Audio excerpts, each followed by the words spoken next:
My father died from pulmonary hypertension when I was only 4 years old. I still remember the night he had the heart attack, watching from the third-floor window of my great-grandmother's bedroom as he was wheeled on a stretcher across the driveway. Hell, I still remember the bare and twisted trees in the front yard, their shadows creeping like eerie tendrils across the lawn. This has little to do with the story I am about to tell, but it illustrates a point to all those who have questioned my validity in the past. My memories of early childhood have always been very clear, especially during that time of loss in my life.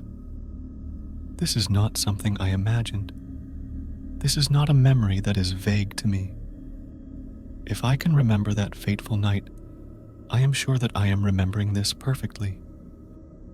The real story started in the middle of October, not long before I lost my father.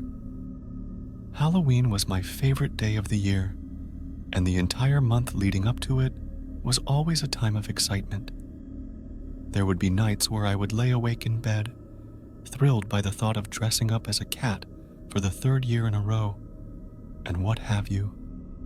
One night in particular, after my mom stuck her head in our room and scolded me for still being up, I forced myself to close my eyes and attempted to drift off. I was almost there, just on the edge of sleep, when I heard the door slowly creak ajar. Being a clever kid, I thought it was my mom, and kept my eyes closed while feigning cartoon snores that, in reality, she totally would not buy. It was my assumption that my mom would eventually leave, satisfied that I had finally nodded off. But instead, the door creaked even wider, and heavy footfalls began to trot into the bedroom. Eventually, I dared to peek with one eye open to see what was going on. What I saw was not my mom at all, but a monster. He was by no means scary. In fact, he was kind of cute. Covered entirely in thick orange fur, he towered over my bed with a wide grin of pointed teeth. 2 gnarled ram horns sat on either side of his head, and due to his size, they almost scraped against the ceiling. The monster did not acknowledge my sleeping little brother in the bed across the room. Instead, he held a clawed hand out for me to take. I'm not sure why I thought it was okay, but I accepted his gesture and placed my tiny palm within his and held it tightly. Slowly, he led me across the room and towards a blank space of wall where my mother had been intending to put some sort of wicker furniture. I watched in curiosity as the orange monster gently scraped a wide door shape against the wallpaper with his claw, and in an instant, a gateway had appeared. Still leading me with the utmost care, he stepped through, and we were engulfed in a bright flash of light that forced me to squint. As it faded and my eyes adjusted, I found that we were no longer in my bedroom. We were in what I can only assume to be his world, and it was a world that I marveled at. A cobblestone marketplace stretched on before us, filled with stands and carts manned by every kind of monster you could picture. Witches cackled from a booth full of frothing potions, and they gave me candy corn as we passed them by. Vampires chilled beneath the shade of an awning, selling decorative vials of blood that glowed like obscene stained glass. There were werewolves, skeletons, mummies, and so much more. All of them busy preparing for Halloween, and all of them very friendly. Making our way through the market seemed to take hours, but it eventually led out into a wide park filled with trees and another glimmering gateway at its entrance. My monster guided me there, and after exchanging a warm embrace, he ushered me through the gates and gave a cheerful wave goodbye. And then I woke up in my bed. My brother was still sleeping soundly across the room, and the blank wall was back to being blank. During breakfast, I told my family the wild tale. My mom reacted the way you'd expect the mother of a 4-year-old to react to some made-up story. My dad just smiled weakly. It was a dream, and I figured that was the end of it, but it had been such an exciting one. I wished I could have had it all over again. 1 year later, my wish came true. It was the middle of October again, and though it was still an exciting time, I no longer had trouble sleeping. But once again, one night I awoke to the creak of my bedroom door, and I opened my eyes to see my orange monster shuffling into the bedroom with a sheepish smile. I sprang out of bed to meet him, and yet again, he drew the doorway on the wall with his claw and took me to his world. Everyone was excited to see me, and all of them remembered my name. The witches gave me candy again, and the vampires hissed hellos. It went the same way as the last dream, winding through the busy marketplace until we reached the gates at the park and bid each other farewell. The next year, I had the dream again, and the year after that, again. It had started to become my yearly Halloween tradition that only I knew about. It wasn't until I was 11 that the dreams began to change. That year, none of the monsters in the marketplace seemed happy to see me. They gave me and my orange monster stern looks as we passed, whispering in hushed voices that I could not understand. There was no candy for me, no greetings or smiles. It was an unnerving trip, and I think that my monster knew this, for he began to pick up his pace and was quick to lead me to the park. When I was 13, the marketplace became a hostile environment. All the kind creatures I had come to know for almost a decade shouted in harsh voices. They pointed with bony fingers, spitting angrily and ordering us to leave. For the first time, my monster actually picked me up and carried me through, not stopping until I was safely at the gateway. I was 16 when the dreams finally became nightmares. My monster had come for me, like he always did each year, but something about him was different.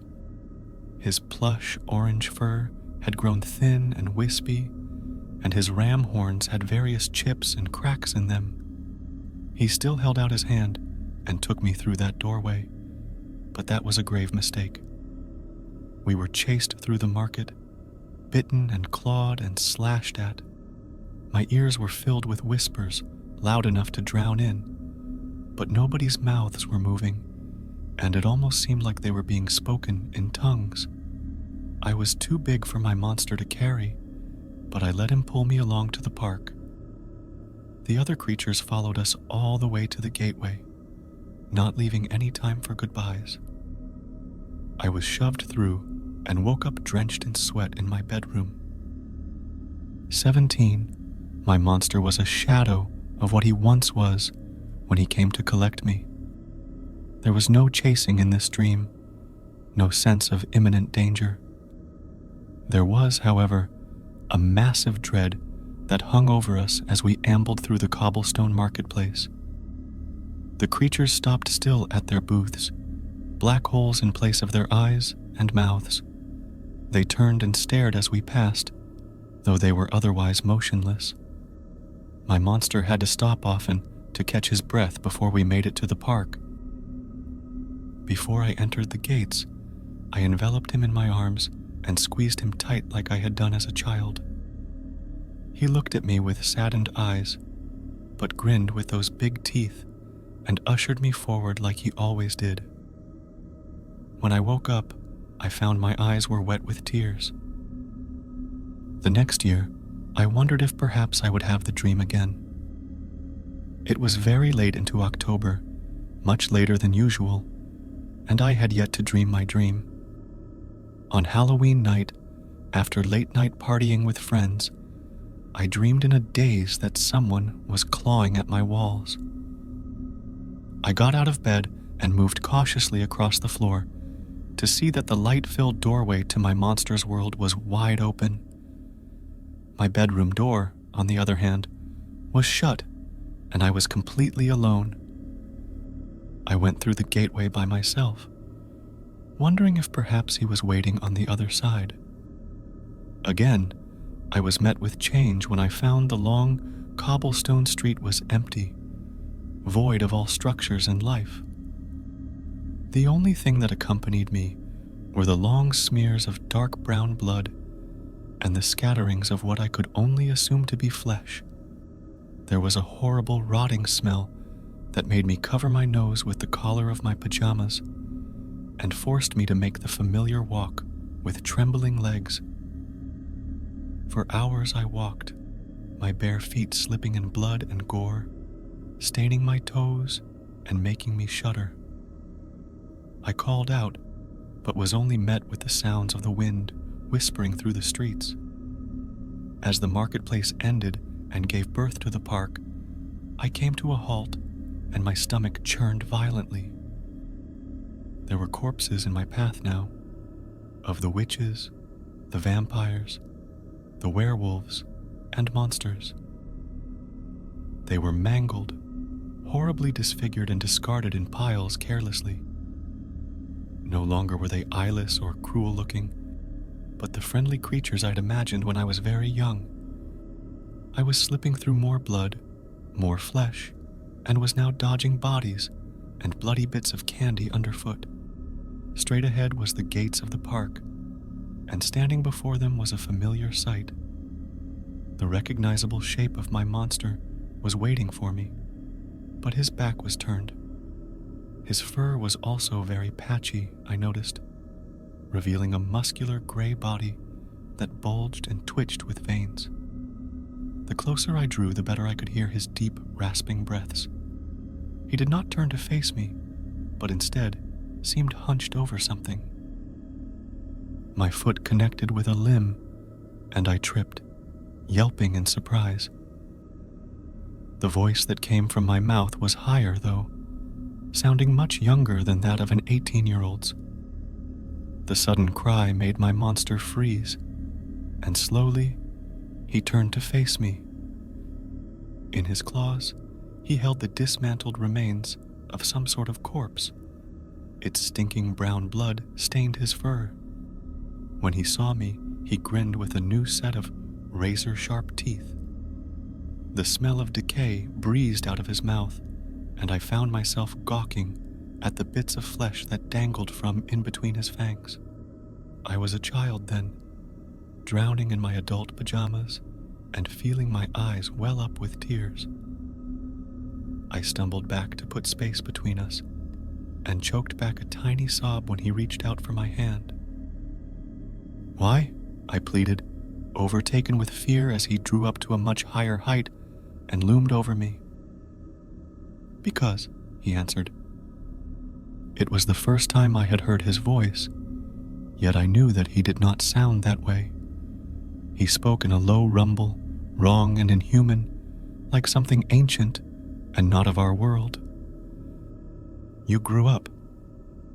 Again, he held his hand out with splayed-open claws, but I did not take it.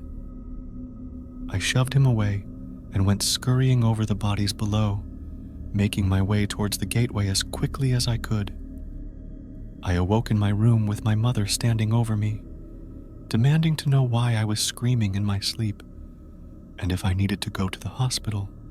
I'm 23 now and haven't had the dream since, and if I'm being honest, I don't think I ever will. I still think about them from time to time, musing about it to my husband and friends.